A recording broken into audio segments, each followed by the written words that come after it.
Bonjour à tous, bienvenue.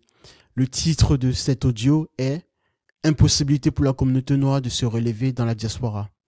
Alors, lorsque je parle de l'impossibilité pour la communauté noire de se relever au sein de la diaspora, je ne suis pas dans un esprit fataliste. Je suis plutôt dans une analyse très bien pointilleuse, mais qui découle d'une constatation bien précise. Mais cette constatation ne va pas uniquement se limiter à ce point comme fait. Cette constatation se veut aussi être le point de base pour pouvoir apporter une solution qui, en fin de vidéo ou en fin d'audio plutôt, vous permettra de mieux comprendre la situation dans laquelle je me trouve et qui m'a permis de constater réellement et d'évoquer les sujets que je m'apprête à évoquer concernant ce point que je considère comme, pour l'instant, une tare au sein de la communauté noire, surtout dans la diaspora, bien évidemment. Alors, qu'est-ce que l'on remarque? Déjà, il y a des choses, il y a des vérités que l'on doit souvent se dire. Et souvent, c'est ce que l'on évite au sein de ces sociétés. Parce que certaines vérités dont on ne veut pas dire à voix haute, surtout quand elles concernent les nôtres. Mais parfois, il faut se regarder dans le miroir et pas juste pour se trouver beau. Non. Il faut se regarder pour comprendre ce qui ne va pas. Ce qui ne va pas réellement au sein de cette communauté noire. Ce qu'on reproduit, ce qu'on tolère et surtout ce qu'on peut changer. C'est donc la dernière piste sur laquelle je vais m'atteler pour pouvoir évoquer éventuellement une solution, une piste de sortie. Aujourd'hui, on parle de quelque chose d'essentiel, un sujet qui touche toutes les communautés d'ailleurs et tous les collectifs. Dans plein de villes, que ce soit dans les quartiers, des milieux, etc. Il y a toujours des collectifs qui essayent de s'organiser au sein de la communauté noire pour pouvoir éventuellement apporter des solutions. En tout cas, des collectifs qui se disent vouloir s'en sortir, vouloir permettre l'éclosion de la communauté noire. Mais dans les faits, quand vous regardez spécifiquement de manière très très précise, vous constatez l'effet inverse.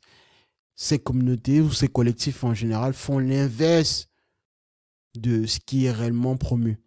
Donc moi, mon rôle aujourd'hui, c'est de pouvoir vous dire quelques aspects que moi j'ai constatés concernant l'illusion, ce que moi j'appelle l'illusion de changement. L'illusion de dire que les choses sont en train de changer. Et pourtant, ce n'est pas le cas. Donc, quand je pointe du doigt l'illusion du changement, je fais référence spécifiquement ici à l'illusion du mouvement. Vous savez, il y a des phénomènes étranges qui parfois se produisent lorsqu'on observe réellement les choses avec un œil très bien avisé. Dans la communauté noire, beaucoup de gens parlent, beaucoup s'agitent. Il y a des associations qui sont créées, des groupes, des projets, des chaînes YouTube. Tout cela, c'est bien beau. Mais concrètement, quand vous regardez après 6 mois, après 1 an ou après quelques temps, rien n'a véritablement changé. Rien n'a vraiment changé. Les mêmes choses se produisent, les mêmes discours, les mêmes galères, les mêmes posts sur les réseaux sociaux. Le collectif est toujours là, il est toujours présent. Le groupe en question est toujours présent.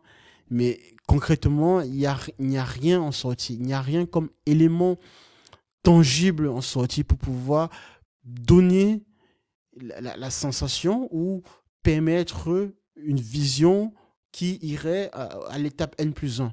Non.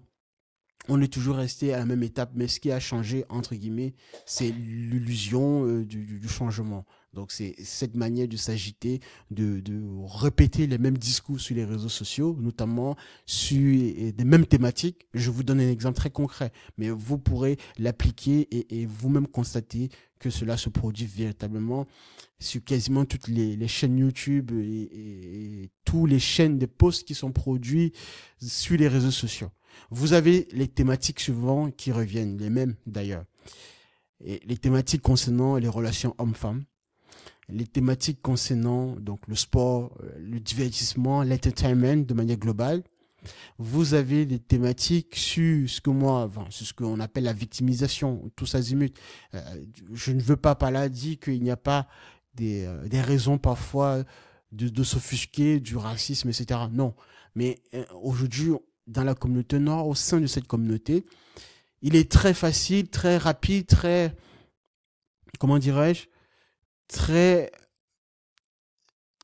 l'idée selon laquelle venir sur les réseaux sociaux, tout de suite accusé, et souvent à juste titre d'ailleurs, d'avoir été victime de racisme, en fait, comme élément moteur principal. C'est là où le problème, c'est là où je veux en venir, et c'est là où je pointe du doigt la victimisation. C'est lorsque l'on fait de son combat principal comme élément moteur l'énonciation du fait d'avoir vécu un acte raciste et s'arrêter à ce niveau-là que les choses deviennent dérangeantes. Parce que cela voudra dire que on ne va pas au-delà de ce qui dérange réellement. Parce que si vous êtes réellement dérangé, si vous êtes réellement empêché de par votre existence, vous devriez mettre les choses en place pour pouvoir faire bouger ce qui dérange. Sauf que dans cette communauté, quand vous vous observez de manière pointilleuse, avec un regard un tout petit peu avisé, vous constatez que c'est de la pleurniche le plus souvent. Et le plus souvent, c'est quoi? C'est parce que certaines personnes se sont vues refuser l'entrée au sein d'une boîte de nuit ou d'un restaurant. Souvent, un restaurant dans lequel on n'aimerait pas voir des personnes de ce type d'acabit. Vous voyez ce que je veux dire? Bref, tout un tas de sujets comme ça qui reviennent de plus en plus sur les réseaux sociaux. Mais derrière, quand vous constatez, après 6 mois, après quelques temps, vous ne voyez rien de concret. Donc, le boulot n'est pas fait. Et de manière globale, qu'est-ce que je viens de dire? Globalement, on peut résumer cela en le fait que dans cette communauté, la parole est très facile à prendre, et d'autant plus avec les réseaux sociaux aujourd'hui. Donc, beaucoup de conneries sont déversées sur les réseaux sociaux. Donc, des gens ne font que parler plus fort, croyant que le fait de parler plus fort est synonyme de justesse, alors que c'est juste du brassage, en fait, du bruit, en fait. Fait du bruit, tout simplement. Et c'est très dangereux. Et c'est ça, mon premier point, qui vraiment me fait dire que dans cette communauté, rien n'avance et qu'il n'y a qu'une illusion du mouvement, qu'il n'y a qu'une illusion d'un progrès. Et au final, tout cela contribue à quoi? Au statu quo, puisqu'on ne tourne qu'en rond. Donc rien, effectivement, sorti n'est produit. Je vous donne un exemple, une métaphore très bien qui va vous permettre de bien assimiler mon point. J'aime bien les sciences et j'aime bien les raisonnements mathématiques et physiques de manière générale pour permettre les analogies et faire bien comprendre certaines notions que j'aime distribuer. En mathématiques, il y a le raisonnement par occurrence. Donc, pour être rigoureux et faire une démonstration par occurrence, vous devez aller donc d'étape à étape, mais avec une manière bien rigoureuse. Donc, vous êtes par exemple à une étape qui va être l'étape N. Si l'étape N est validée comme juste, vous devrez également être capable de démontrer que l'étape N plus 1 l'est. D'où pourquoi on parle d'hypothèse de récurrence, effectivement. Sauf que dans la communauté noire, à aucun moment on ne passe d'une étape à une autre. On reste toujours à la même étape. Donc, à aucun moment, ici, dans la communauté noire en l'occurrence, il y a un véritable changement, une véritable évolution. Il n'y a que le statu quo, il n'y a que la répétition et bien sûr la répétition d'une bêtise qui ne conduit évidemment à aucun point positif en sortie. Moi, voilà le premier point sur lequel j'ai souhaité insister, l'illusion du mouvement. Je vais vous donner un autre point aussi qui vient alimenter cette illusion du mouvement, donc un blocage invisible, ou plutôt, il y en a beaucoup d'ailleurs, donc des blocages invisibles. Ces blocages, en fait, ne sont pas toujours évidents. Ils se cachent dans les égos, par exemple, de tout un chacun. Dans cette peur que quelqu'un d'autre brille que soi. Donc, par exemple, vous allez avoir une personne éventuellement qui essaye de faire bouger les choses à son niveau, sauf que derrière, vous allez en avoir plein de jaloux. Il faut dire les choses ainsi. Donc, tout simplement la bataille des égos. Dans ce réflexe de tout centraliser, de contrôler, de vouloir être le visage du truc, le visage, la face de la ligue, comme on pourrait dire en sport, vous allez avoir un sabotage qui va s'effectuer. Et en général, quand vous regardez ce sabotage autour de la personne qui essaye néanmoins d'apporter quelques solutions, aussi bienveillantes qu'elles soient-elles, vous allez avoir les personnes qui viennent saboter cet élan-là, cette émancipation, si vous observez bien, ces personnes proviennent de plus en plus dans le cercle proche, très proche d'ailleurs, et souvent dans les familles africaines. C'est aussi pourquoi vous constatez que contrairement à d'autres communautés dans la famille africaine peut être un boulet pour vous, surtout quand vous êtes basé dans la diaspora. Vous constatez que vous peinez parfois à arriver à vos objectifs, non pas parce que vous n'avez pas les moyens nécessaires pour pouvoir y arriver, mais parce que dans votre cercle proche, donc au sein de la famille en premier, vous vous retrouvez avec des individus, avec des personnes, même si ce sont des personnes qui vous aiment, mais ne comprennent pas votre position, ne peuvent même pas d'ailleurs comprendre votre position. C'est aussi déjà ça aussi l'enjeu, parce que vous vivez une réalité toute différente. Vous vivez dans un environnement qui n'est pas du tout aligné avec la vision de pensée et la vision du quotidien que votre cercle familial très proche. Après, il y a évidemment aussi donc, les amis, le second cercle, etc. Voilà. Donc, cela contribue à étouffer votre talent et à étouffer évidemment donc, tous les talents des personnes qui auraient pu faire bouger les choses. Donc, ça freine des idées parce que les idées innovatrices et les idées émancipatrices n'arrivent pas à arriver là où elles devraient être au sommet. Être vraiment là où on devrait célébrer, les célébrer. Vous avez quoi? Donc, vous avez dans cette communauté des inversions de rôle, des inversions d'épaule.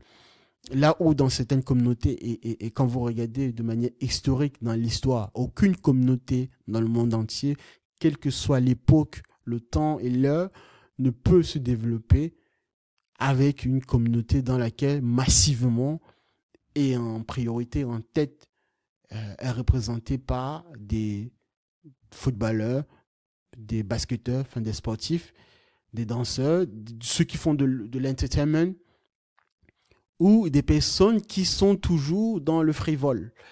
Et quand on regarde spécifiquement la communauté noire, c'est ce qui est le cas. Parce que vous avez quoi? Si je vous donne, j'entre dans une salle de classe ou bien j'entre quelque part dans un milieu afro et que je demande à la plupart des gens de me citer des contributions scientifiques que certains individus de la communauté noire afro ont pu effectuer dans le passé, dans l'histoire, vous en aurez très peu de personnes capables de me citer quelques noms. Et même si vous allez avoir quelques noms qui sont cités, vous allez en avoir très peu par rapport au fait que si je pose la question, quel est le meilleur basketteur ou quels sont les basketteurs les plus connus, footballeurs, chanteurs, artistes, etc. Voilà. Voilà une réalité très choquante que moi je trouve, même si certains me diraient qu'il faut de tout pour faire un monde, bien évidemment. Mais je parle là de la question d'hiérarchie, d'importance, de poids. Comme dans un réseau neuronal scientifique, vous avez évidemment un certain nombre de paramètres plus importants que d'autres. Cela ne veut pas dire que l'ensemble des paramètres, donc tous les paramètres ne sont pas importants, mais de pouvoir accorder à chaque paramètre le vrai poids de sa valeur, la vraie valeur de sa contribution. Et dans la communauté noire, vous avez une inversion de ces paramètres en question. Vous allez avoir plus donc les artistes, des footballeurs, des sportifs qui vont être mis au devant de la scène comme modèles centraux pour pouvoir conduire, entre guillemets, cette communauté au sein de la terre promise, alors que en aucun moment dans l'histoire, je le précise, en aucun moment, quelle que soit l'époque, quelle que soit la communauté que vous pourrez imaginer, ne s'est élevé, ne s'est réellement en sorti par ce modèle-là. Toutes les communautés, toutes les sociétés qui ont à un moment donné eu la puissance réelle, ce sont des communautés qui ont mis au devant de la scène la science.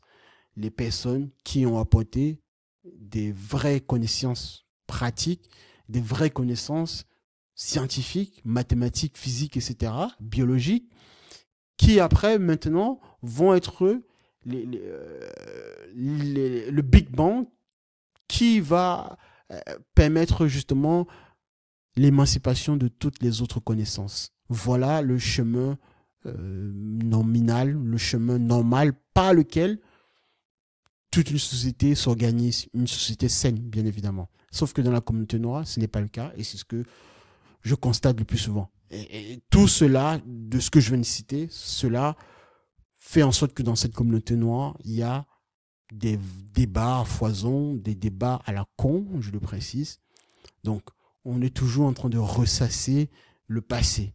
On parlera de l'esclavage toujours, comme si ce n'était que la période pendant laquelle, entre guillemets, le peuple noir a survécu. On ne parle pas de ce qu'il y avait avant, on ne parle pas de ce qui pourrait être après, dans un esprit d'émancipation. Toute la focalisation, tout le point focal est centralisé au sein de cette période-là. Surtout, je parle donc de la diaspora, de manière générale. C'est vraiment quelque chose de très criant parce que quand vous observez qu'aujourd'hui, on parle de technologie, je vais y arriver parce que c'est l'un de mes points vraiment très importants pour pouvoir proposer une solution. Quand on parle de technologie, de science aujourd'hui, c'est un levier qui pourrait être utilisé pour pouvoir mettre sur pied des solutions concrètes aux problèmes du quotidien.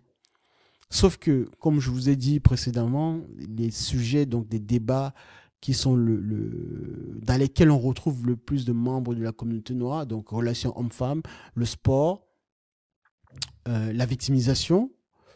En aucun cas, vous allez avoir des sujets autour des thématiques sur la science, sur l'intelligence artificielle, sur le fait d'aller étudier des mathématiques, sur le fait d'aller étudier des sciences physiques. Vous n'allez pas avoir ces espaces dans lesquels on transmet de la vraie connaissance parce que c'est une connaissance tangible. Ça prend aussi du temps, bien sûr. C'est fatigant pour les neurones, ça je l'entends. Mais c'est là où l'effort devrait être mis pour pouvoir proposer une vraie solution tangible. Tous les autres débats, espaces, etc. sont importants, mais ne devraient pas l'être par rapport à ce que je viens de citer comme élément principal. Donc, il y a le refus donc de la remise en question. Parce que, après avoir dit ce que je viens de dire, il faudrait donc être, si on est rigoureux, de se dire que, prioritairement, la science devrait être la priorité pour cette communauté. J'entends parler souvent de Cheikh Anta Diop. Vous avez sans doute dû entendre aussi la même chose. OK? Pareil, de Frantz Fanon et tout le reste. Et ça, j'en ai conscience de tous ces auteurs, de toutes ces personnes-là dans la communauté noire, afro, qui ont permis évidemment de rendre fier le peuple noir de manière universelle et mondiale.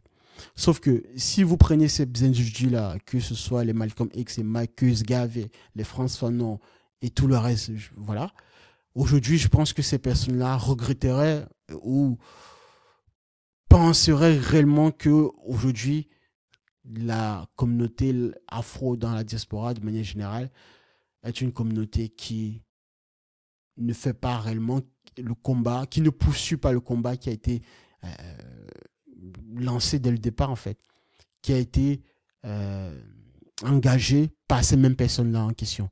Parce qu'aujourd'hui, vous avez comme une sorte de frein, justement, du réel combat. Lorsque Frantz Fanon parle de génération qui, je paraphrase, qui doit découvrir sa mission, l'accomplir ou la trahir, je pense qu'aujourd'hui, on est dans la deuxième accession. Donc, il y a une forme de trahison aujourd'hui, je le précise, je pèse mes mots, de trahison des membres, en tout cas d'un certain nombre de membres de la communauté en diaspora afro vis-à-vis du combat réel que devrait mener la communauté noire. Et de par cette trahison, qu'est-ce qui va en découler? Il va en découler que on perdra des années encore, si ce n'est des siècles de retour en arrière par rapport à ce qui avait déjà été engagé. Donc, au final, on se retrouve aussi avec le fait que trop souvent, des projets échouent, des projets qui auraient pu permettre l'émancipation des futures générations. Et parce que justement, il y a ce mélange-là et cette priorité des valeurs, cette priorité des combats qui n'est pas restituée à l'endroit. Donc, les influenceurs, des sportifs, ceux qui font du divertissement seront les membres les plus connus par rapport aux vraies personnes. Quand je dis aux vraies personnes, je parle de ceux qui voudraient mettre en place le goût des sciences, le goût des connaissances pratiques. Moi, ma méthode, en fait, je pense que la communauté noire manque surtout de méthodologie, de rigueur. Mais la rigueur, comme je l'ai dit, vient aussi du fait que vous, si vous épousez les codes de la science, vous allez à un moment donné vous retrouver dans une méthodologie. Et cette méthodologie ne peut aboutir de toute façon qu'à quelque chose de positif. Vous ne pouvez pas, vous n'avez pas en tout cas cette énergie de rester trop longtemps dans la victimisation et à côté de vous dire que vous êtes dans une forme d'émancipation et de combat réel. Cela ne veut pas dire que vous ne vivez pas au quotidien un certain nombre de méfaits, etc. Non. Mais plutôt que de venir s'offusquer tous azimuts rapidement sur les réseaux sociaux du fait d'avoir été injurié, etc., mettez cette énergie-là dans la connaissance pratique, dans la vraie émancipation. Vous cumulez ces efforts au fur et à mesure. À un moment donné, vous vous retrouverez avec quelque chose de tangible et de positif qui pourra rivaliser. C'est le modèle qu'a appliqué la communauté asiatique et bien d'autres communautés avant. Sauf que dans la communauté noire, j'ai l'impression qu'il y a une forme de dystopie en fait visuelle, une forme de déformation de la réalité. Je ne sais pas d'où ça vient. J'ai peut-être quelques pistes, mais je constate simplement que pour l'instant, pour l'heure, on n'y est pas encore. Donc il y a évidemment, comme je l'ai cité tout à l'heure, le frein aussi, donc le blocage d'un certain nombre de talents réels qui voudraient faire bouger les choses par le cercle proche, donc la famille ici en l'occurrence, mais aussi les amis et tout le reste. Cela fait qu'on n'a pas d'environnement sérieux de travail. Donc on se retrouve dans des environnements très aseptisés, des environnements malsains, des groupes entre guillemets d'entraide dans lesquels on ne retrouve pas réellement de la rigueur, du travail avec sérieux. Moi, je vais terminer ici avec une solution que j'évoque déjà, donc la science pour moi. Quand je parle de science, je fais référence de manière globale à de la méthode rigoureuse, à du travail acharné, à du travail vraiment avec une conscience assidue. Et ce pouvoir de conscience, cette réflexion que l'on va avoir de plus en plus en esprit, pourra, je dis bien, de toute façon, apporter, comme je le dis, un élément positif. Et je pense que d'ailleurs, c'est même ça qui est le nœud central. Parce que comme il est plus facile, évidemment, il est plus facile d'aller sur les réseaux sociaux, de parler des ruptures entre hommes-femmes, de parler du sport de manière très simple. Ça, c'est du divertissement. Et il est plus facile de parler de ces sujets-là que de venir parler d'une équation du second degré ou de parler de la gravité ou de parler de l'intelligence artificielle ou de parler de la conception de systèmes purement intelligents qui pourraient mener via l'informatique, via d'autres outils, de permettre de créer des systèmes purement très efficients. Cela prend du temps, voyez-vous, parce qu'il faut former des ingénieurs, il faut avoir un esprit critique, il faut lire des livres, il faut lire des livres essentiels, bien sûr, donc des livres de la science, des livres avec des connaissances pratiques, des livres qui vont vous permettre d'évoluer avec de la mise en pratique de vos connaissances.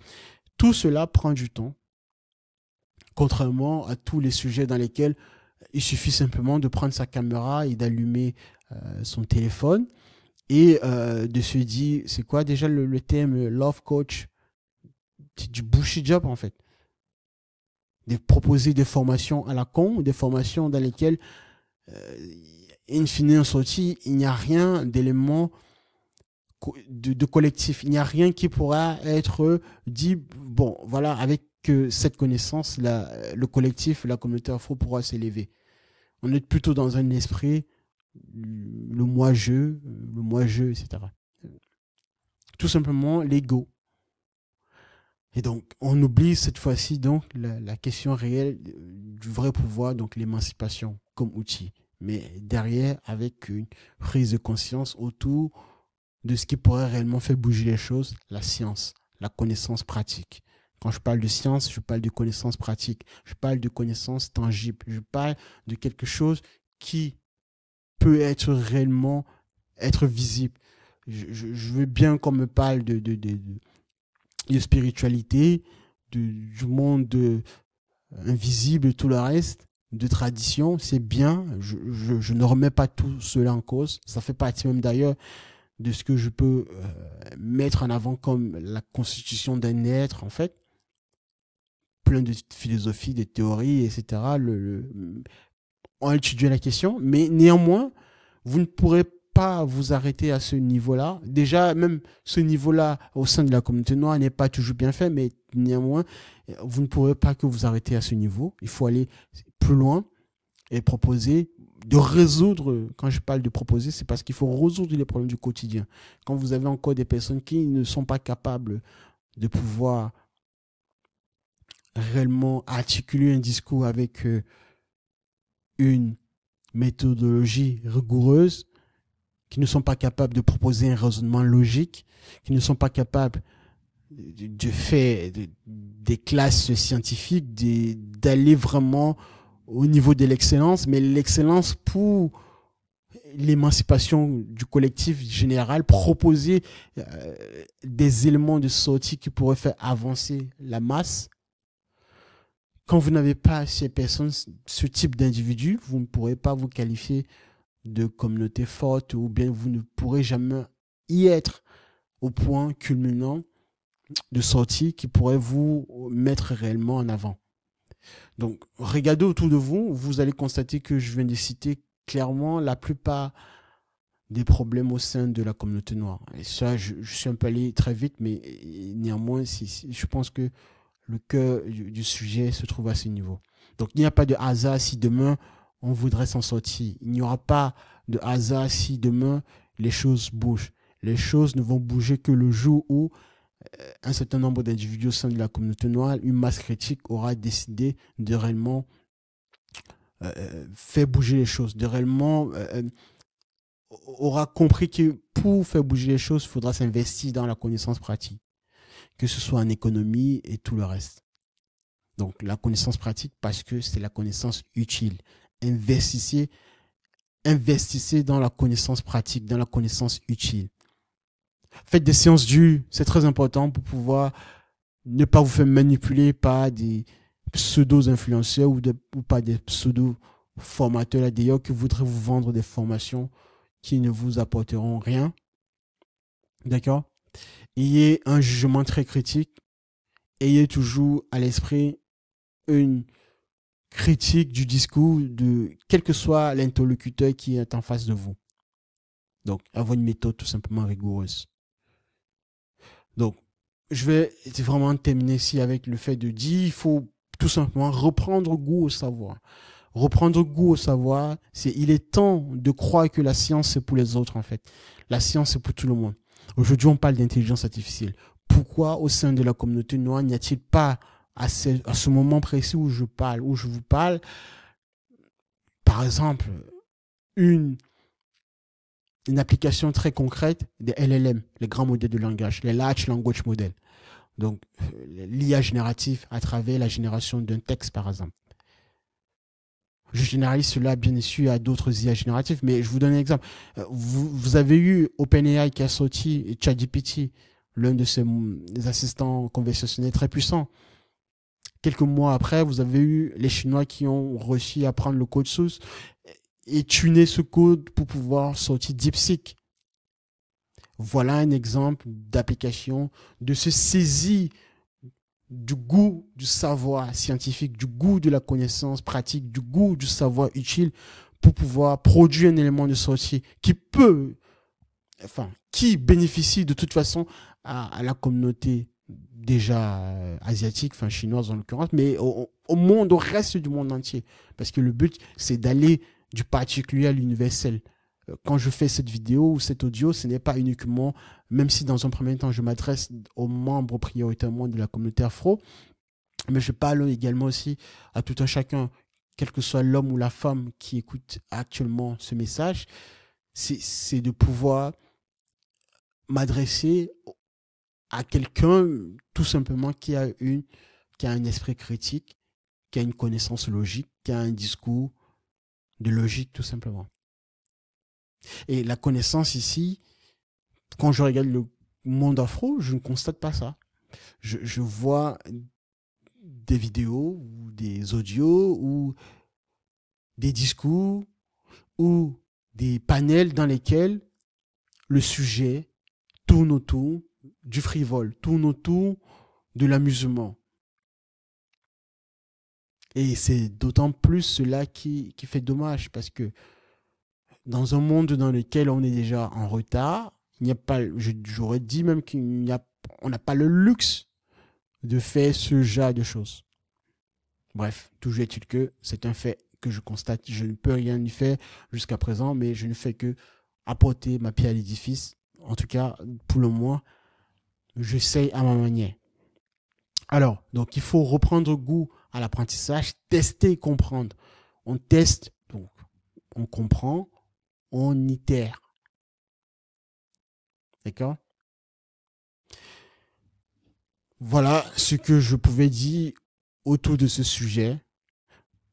Je pense qu'il y a encore d'autres choses à dire, bien évidemment, mais pour l'instant, pour l'heure, il est temps que je m'arrête ici. Et j'espère que ce message va être entendu, ne serait-ce que par des personnes qui voudraient mettre les choses véritablement en place pour faire bouger le particulier, mais comme je l'ai dit, du particulier au collectif. C'est dans ce sens que, in fine, on pourra réellement dire que la communauté noire est en train de s'en sortir, d'avoir une culture de la stratégie, d'avoir une culture de la réaction. Le temps des dénonciations, ce temps-là, je pense qu'il a déjà été largement à foison été effectué. Donc là, il est temps de passer à l'action. L'action telle que, selon moi, je préconise. D'accord? Merci de m'avoir suivi. Abonnez-vous et likez et partagez massivement cet audio. Et je vous souhaite une très belle journée. Pour la prochaine fois, nous parlerons d'un autre sujet autour de cette thématique et d'autres thématiques, bien évidemment, toutes importantes. Merci et à la prochaine. Au revoir.